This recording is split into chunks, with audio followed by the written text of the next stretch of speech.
So it's that old business plan that everybody talks about, right? SWOT, your strengths, your weaknesses, your opportunities, and your threats. And right now, the threat for the artists are not the not the customers, but the people who have the money to mass produce what they need to mass produce to make more money.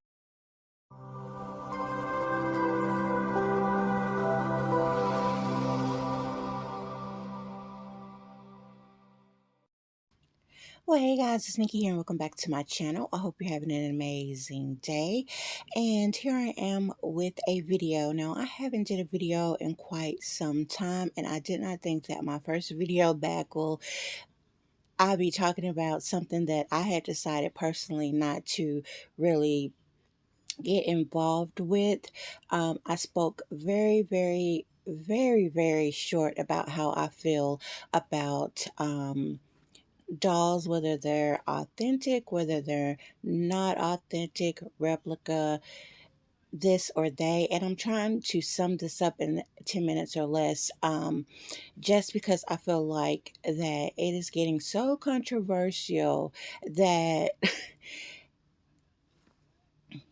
I honestly just can't believe it. So you can just sit back and listen to what I have to say. I'm not doing anything with my babies today. For those of you who do not know, this is a art doll channel. I talk all things dolls. On my channel, I dress dolls, I play with dolls, I go on outings with dolls, and I talk about topics and do tags and all this great things. But usually I don't like to get caught up in a lot of, I like to think political now within this hobby, and I never thought it would get to a point where it feels like it's political, but for some reason people are starting to impose on lines that I feel like should never be crossed.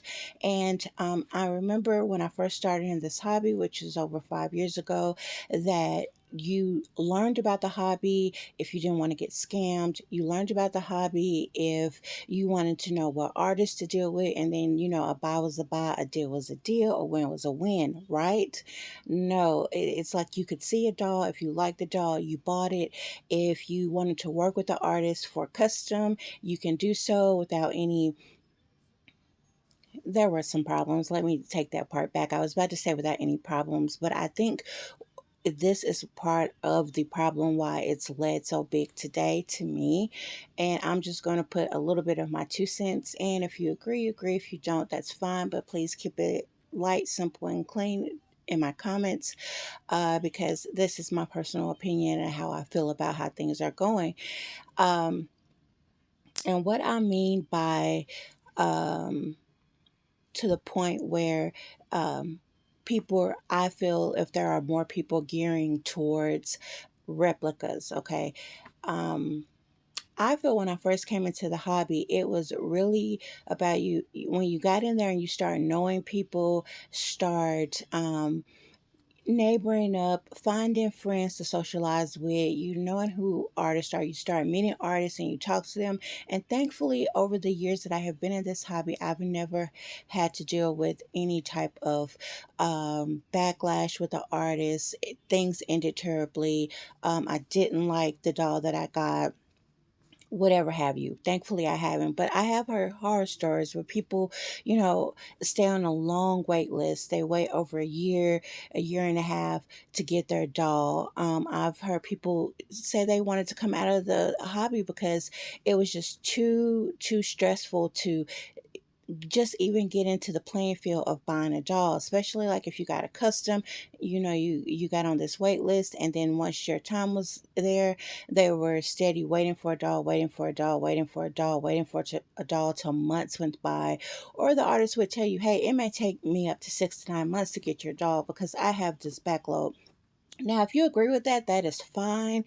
If you think that's great, that is fine. That is agreement that you and the artist made, right? So everything is cool. So, but when this, I feel like this hobby, is starting to get very popular. This is a great hobby. Who doesn't like dolls? And you watch people videos, you see people connect with their dolls, you see how beautiful they are. You want to experience that. You want to hold a doll, change a doll, just bond, make you feel great, all of these great sensations that comes with this hobby. But then You'll watch somebody's video. Someone may tell you or may not where they got the doll from. They may think that you're probably not good enough to get in the list with this artist, and you may not. I don't know if I should tell you where I got this from. And I started seeing that personally, not with me personally, but on, watching people and seeing how people will respond to just, getting upset over like the smallest things and then immediately running to talk about it through their channel instead of talking about it behind doors. So it was starting to get, to me a little feisty. So I tend to stay away from that. And if I felt like if from that point on, I felt like if I ever did have a problem, I would go to the artist. I will talk with that artist and I will let them lead that energy. Meaning, if they felt like they wanted to bring it to public because a lot of people want to get a backup stance like, am I right? Like that's how they feel. Like if I'm telling somebody this, I need somebody else to tell me that I am doing the right thing. So that's, I feel like that's when they go to be able to talk about it and be like, guys, do you think I'm right? And so, based off of that, they either feel better or worse about how they handle the situation.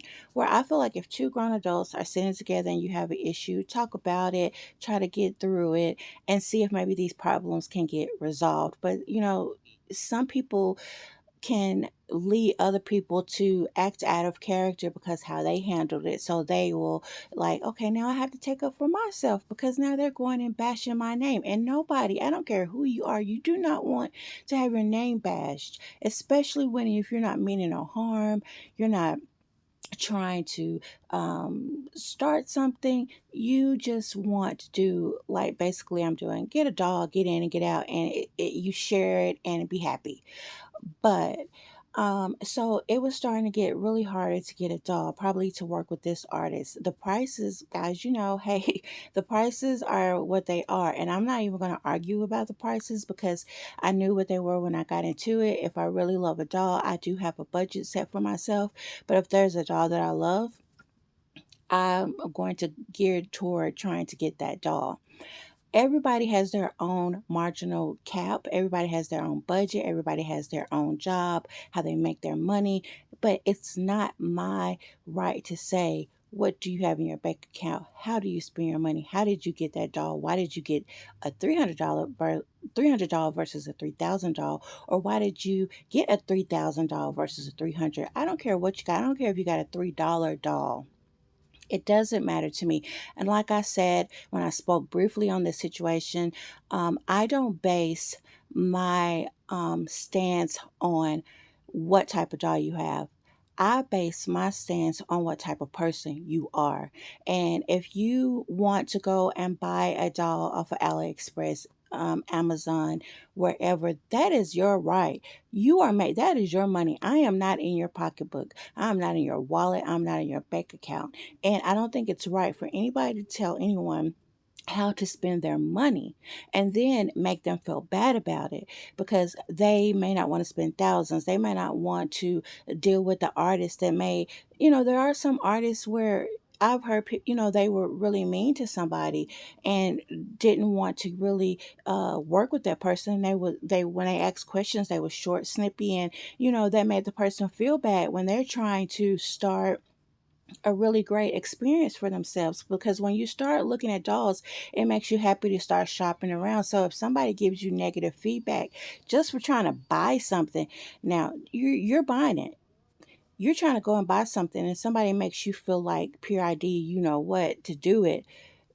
Yeah, that's going to make you turn to something else like, well, you know what, I can go elsewhere because guess what, we have that right. This is a democracy. We have that right. If we want to choose something else, we have that right to do it, right? So I don't understand why people are getting mad because people are using their right to go and do something that they want to do for themselves. They're not bothering anybody. They're not using somebody else's money. They're doing their own thing. I'm not understanding that part. It's not clicking to me why people are getting so mad because people are deciding that they don't want to deal with certain people's ways. They don't want to pay that type of prices. They found an alternative And I feel like if it was so against the law, they wouldn't be on major platforms. And I'm sorry to say that like that. That's just how I feel. And it's almost like if you go into Target, if Target and Walmart was next to each other and you go in Target and shop, and then you decide I'm gonna go next door and shop in Walmart, and they say, no, you can't come in because we just saw you go in Target and buy something out of there. And we got that same thing in here, but it's authentic, but you went over there and bought it, the generic version, so you can't come in here. Hmm, wow, thanks. Would you want to go back in there? You would feel disgraced. You would feel like, oh, my stuff is not good enough. I'm not, what is it? Right? I mean, I'm not understanding how people are getting so fired up about how someone else spends their money. And I can totally understand if I have created something and someone has taken that and is making more off of it, and more people are gearing to what I originally made. Why are you getting mad at the customer? Why not go after the person who has the money and the mass production to make that happen? Why are the customers being the ones who are being blamed for somebody else taking a concept and then they have made money off of doing so? Why are the customers getting the black backlash from that? I'm not understanding. Instead of taking a team and going and getting all the red tape squared away, all the I's dotted, all the T's crossed with what you need to do to ensure that you have a fail proof system so you won't go through this. Why not do that? Why are the customers being the ones who are getting backlash? Why are the customers being the ones that are getting booted out, trying to be made shame? It's almost like the cool kids. You can't sit at the cool kids table. We teach our children every day not to really just take up. We teach our children to take up for ourselves, take up for themselves. Don't let somebody bully you around. Don't if you see something wrong, make it right. We teach our children right from wrong. And here we are, because this community is really based among like 30 plus club. There are a lot of people that, younger people, but let's face it, it is really geared toward especially when you're starting to get up into the big bucks. So I'm not understanding how we can defend even teaching our children the right way to go when we're sitting up here trying to ostracize, and bully people that they didn't sit at that round table and say, hey, this person forgot to do this, or this person don't have this, so we are good. It's a green light for us to go and take their product and mass produce it. The customer that wasn't in that boardroom when they decided that, hey, this is a hot commodity. People are making money off of this. We need to jump on the gravy train. The customer wasn't in there when they decided to mass produce. The customer didn't put their money in to mass produce a product that they didn't originally design. Yes. So when they decide to originally design this and then the customer bought it, that should have been for the originator to be like, hey, this is catching on. They've taken my product, or they've taken my baby, my what I have created and worked so hard for, and they're profiting off of my blood, sweat, and tears. That is a sign to figure out what your business strategy needs to be. So it's that old business plan that everybody talks about, right? SWOT, your strengths, your weaknesses, your opportunities, and your threats. And right now, the threat for the artists are not the not the customers, but the people who have the money to mass produce what they need to mass produce to make more money. So I'm already 14 minutes in, and I still haven't talked about what made me, feel some type of way. And I didn't even know this was going on until I went on reborns.com and seen the message come up about, we do not affiliate. We had to knock three people. I didn't even know who they had so-called banned. But we banned these people because we found out, not because they were selling um I don't even want to say authentic anymore. Or yeah, I really don't even want to use those words anymore because I feel like it's not even about an authentic doll. I feel about its authentic behavior and how you come across, honestly. But it was more of if you buy this knockoff or whatever, we even see you have knockoffs. You're not welcome on this platform. Wow. I couldn't believe what I was reading. I was like, wow. So even if you have a counterfeit doll, you're not even welcome on this site. Man, did anybody go in the boardroom and talk about this before this was sent out? That's what I want to know. Like, did anybody, like, besides one person, decide, let me think about this statement before we mass send this out? Because this could be potentially a PR nightmare. And that's exactly what I feel happened because not too long after that, when I went back on there, it was trying to say, we're not saying that you can't buy where you want to buy from, but we stand for for authentic artists, and we want to promote that. Great. If you don't want to have counterfeits on your site, people selling that, I understand that wholeheartedly. But to tell somebody that they can't have something inside their home that they pay for and not you, oh, you're not welcome here. What I have in my home dictates if I can browse your site, if I can spend, not get anything from you. I'm spending money on your site, not getting something from you. I'm spending. So you mean to tell me that you're going around and looking at people's accounts to see who they follow, if they're liking counterfeit, if they like this, if they like that, and if we find out you are booted and we're the ones spending our money? And I don't think it just really hit me too hard. Until, like, I just recently bought a doll from reborns.com. I got Tennessee from reborns.com. I was in the era of thinking on site. If I seen a doll I liked, I wanted it. And I happened to find her on reborns.com. But that doesn't mean, guess what? I can personally go to the artist now and buy through that artist. I don't have to go through reborns.com. And I'm pretty sure reborns.com makes a commission off of people selling on there. I have an account to buy, not to sell. So I'm pretty sure sellers do have to give a commission to them to sell on there. But then now you got to go and see, well, if I don't agree with this behavior, does the artist think like this too? Even if you own something, we don't want to do business with you. That's taking money out of your mouth. That's all I can say. And now you got to go and see and do your research about that. So now it's not about just going to see a doll you love and buy it and be thankful, and the person is appreciative that you did business with them. No, it's all about, now I got to see if you are blackballing people, blacklisting people, putting them at the naughty table for not doing your will and your bend and your way. Um, that's starting to get a little too risky for me, and I don't think that's right.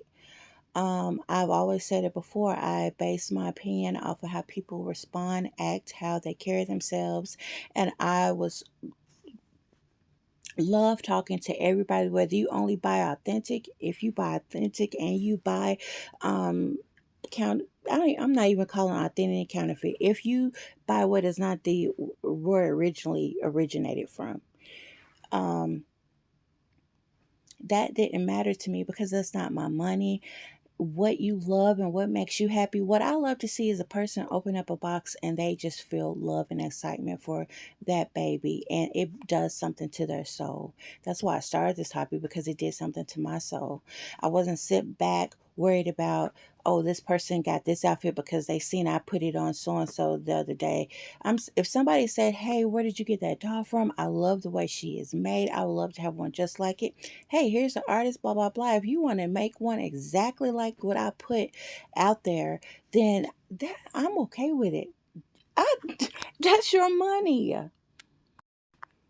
It would not bother me the least bit if somebody wanted Aubrey exactly like Aubrey, exactly like a Tennessee, exactly like a London. It would not bother me.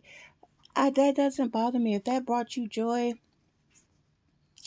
I'm glad that you seen my doll and you thought that, hey, I would like to have one too, because it's just all about the peace that the hobby brings. I don't want to be in the political side. I don't want to be in the stand on one side or the other. I'm here for the people, the wholesomeness, the fun, the laughter, the caring for each other and being there. Not all of this rigmarole. Like, this is crazy. And when I mean Riz, it's just that charisma for reborns.com. And I always tell people when I'm out with dolls, oh, reborns.com, you can find a bunch of artists there. There's so many.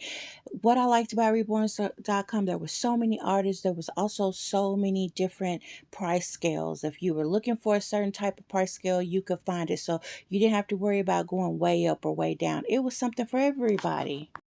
Last Christmas, I did a reels on Instagram because a lot of people were saying, these dolls are very expensive. I can't get my hands on one. And I would be like, have you tried reborns.com? I would do a link. I would show a doll of the week that was like 250, 300 and look great and be like, hey, check this out. Check this out. And you know what? Penny from Lighthearted Life and Collectibles, she and I were out Saturday with our dolls, and people were stopping us about our dolls. And I didn't even have a doll with me from reborns.com. Tennessee is my only doll. But they was asking how you go about it. And I was like, oh, I was about to say reborns.com, but right now there's so much going on. And then you don't want to get into what's going on, but you feel like you don't want to provide a business card to somebody who thinks that low of their clientele, because the funny part about it, let me tell you what the really funny part about it is. The one who is doing it, the manufacturer who is making the mass production, they're sitting back laughing all the way to the bank, while the artists and all the other people that, are hurt by this, which, I understand completely, but you're taking it out on the wrong people. You are the very people who made your name a household name within the doll groups, the community, whatever. The ones who keep bringing you business is your customer. They tell other people how great it was to work with you. They tell everybody how proud of your work they were. But then you go back and blindside them and smack them in the face and say, you went out and you bought a doll. Let me tell you something. I don't care if you're an amazing artist, one of number one in the country right now. You're not going to keep getting that same person business over and over and over. As a customer, people are going to go and get look at other people and compare and contrast and see what they like, don't like, and come back to you, get a lot of babies, then maybe go somewhere else and get babies. But still, it's called word of mouth, and you tell customers how happy you are for them to work with you just as well as the customer is happy to work with you and you them, hopefully. But now it's like, oh, you backstabbed me by what you went and bought this mass produced manufactured doll, and you know it was mine, and this, that, and the third, so I'm going to blackball you. That is saying, gosh, guys, that is saying a lot. That is saying so much. The customer is not the one making money off of this. The mass producer is the one making the money off of this. We're giving the money. The customer is giving the money. So it seemed like you would want to make the customer happy. And when you started to see that a lot of people are starting to sway and going to buy a mass produced doll, because that's what I'm going to call it now, a mass produced doll, you should have said, ooh, wait a minute. This is taking traction. What do I need to do to fix this? And who do I need to see? And instead of, it's like, oh, I can't get mad at this person, so I'm going to take it out on this person. And I hate to bring this up in terms of anybody who has ever suffered any type of trauma in their life, but if you ever noticed, if you suffer something, you tend to not take it out on the person who dished it to you, but someone who probably is helping you through the process.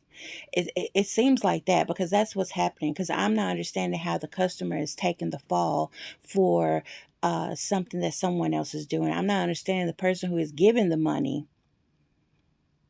is taking the fall for somebody else. I'm not understanding that. That's not making sense to me. So, how is it that the customer is getting blackballed getting thrown out of groups and getting thrown out of this, and your doll is not good enough, and this, that, and the third. When the customer is not even making money from it, they're giving the money. How is that putting it to the person who did it to you?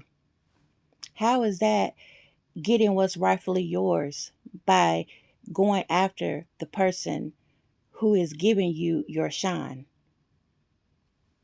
I don't understand that concept. How did the customer backstab you in the back when they didn't provide the funds, money, time, energy, anything, promotional deal, whatever, to go and make that happen? The person with the money made that happen. The person from another company who saw a loophole and ran with it because they're business savvy. And when you're in a business savvy, guess what? You deal with sharks, and you got to learn how to swim with the sharks when it's business, because money make money and time costs money. When you see cable companies competing for customers and doing deal after deal, they're not calling a customer and says, "Hey, you switched to AT&T. I see that you're not with Verizon anymore. I'm going to blackball you. You're not going to be able to get service anywhere else." No, they're going to find a way to make a sweet deal to bring you back. They want your service. They want your money back in their pocket. So they're going to find a way to figure out a way to win their customer base back, base that makes them money. Since when did the business blackball the customer? Now, I'm just trying to understand that. And I'm so sorry for the rant. It's just really bugging me how it's just getting so minuscule to the point where even if you have one in your collection, oh, if you did that, you're talking to somebody who do it. Now, you don't even have to own one. You just have to be friends with somebody who do. But because that means you agree with it. Oh, you're blacklisted. Wow. That says a lot. That says going forward, even how the customer may want to deal with the artist as well.